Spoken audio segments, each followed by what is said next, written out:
When people go nuts for that short period of time, they go really, really intense, it's not sustainable, they burn themselves out, they don't learn how to change their lives, which we discussed before. So what's far more important is we learn a learning way of thinking as well, okay? Learning mindset. So if I give you a piano and say, play like Mozart, of course you couldn't, even if you had the best piano in the world. A lot of people forget that the path they're on is quite like this. It takes time and practice, but often they give up after only a few weeks if they haven't got the results. In a few weeks of piano practice, the most that people could play is hot cross buns. Okay? The same is true for these practices of the mindset and indeed any lifestyle change. So remember, you're growing here and improving, so enjoy the journey. Improving yourself is a wonderful thing. Good on you for being here in this course, because you're going to help yourself and you're going to help others. This is one of the most important tips following the last video. Change your internal language and dialogue in real time. We all have that little voice conversation to ourselves constantly in our minds, and that voice can be our best friend, our therapist, our cheerleader, our teacher, or it can be cruel, cold, and harsh. In my experience, especially those who are overweight, this internal conversation is critical or cruel, which reinforces the exact behavior no one wants, okay? So, however, as I made clear in the previous videos, we can change our brain and minds. And here's one technique to do it. We can immediately alter our internal language to be more supportive, and that reinforces the behavior we do want. And that in turn rewires our brain so longer term patterns can form.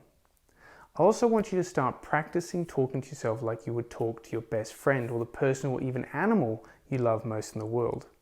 This is called self-compassion. You don't have to do it all the time. Even just once a day is great.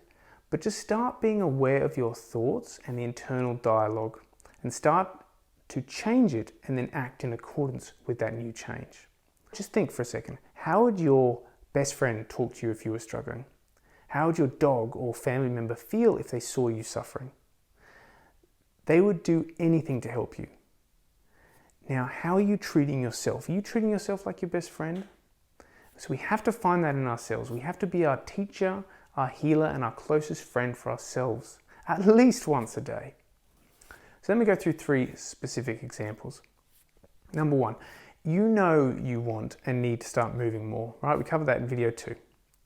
So you prepare, you're a good person, you prepare yourself at the end of the day after work. But at the end of your work day, you feel a bit tired and your internal conversation kicks in, excuses start kicking.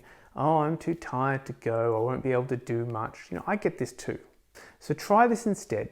Say to yourself, I feel great when I go to the gym.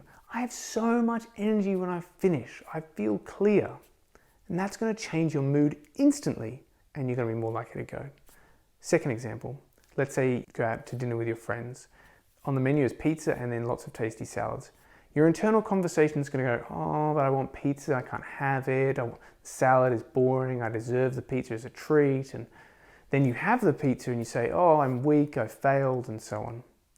So try this instead. I love eating well and feeling strong and energetic.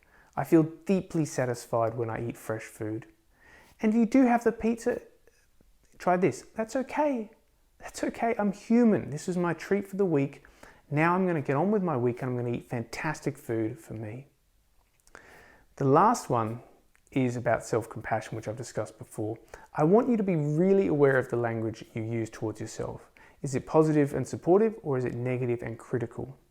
So next time you do something you're proud of, regardless if it has anything to do with your weight or not, I encourage you to say to yourself, thank you.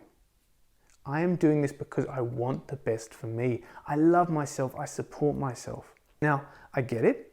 This sounds super cheesy, but it's important and it can be really tough if you've never done it before because you're so used to being cruel to yourself. But remember, you can change this. So speak to yourself as if you were speaking to your best friend, because you have to be.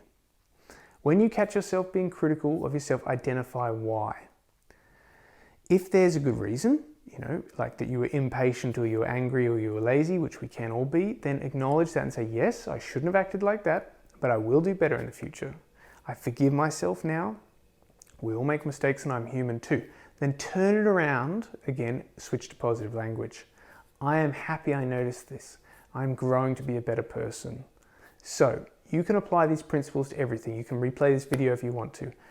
I don't expect you to do this all the time, but do it and check in and feel its effects. Be aware of the internal dialogue and alter the language in your favor. Set the game up to be in your favor. This has to be done or can be done constantly. It doesn't have to be done constantly. It has immediate effects on your mind and body. Many of my patients have found this one of the most profound and impactful exercises for them to do, which is why I'm sharing it with you. Thank you.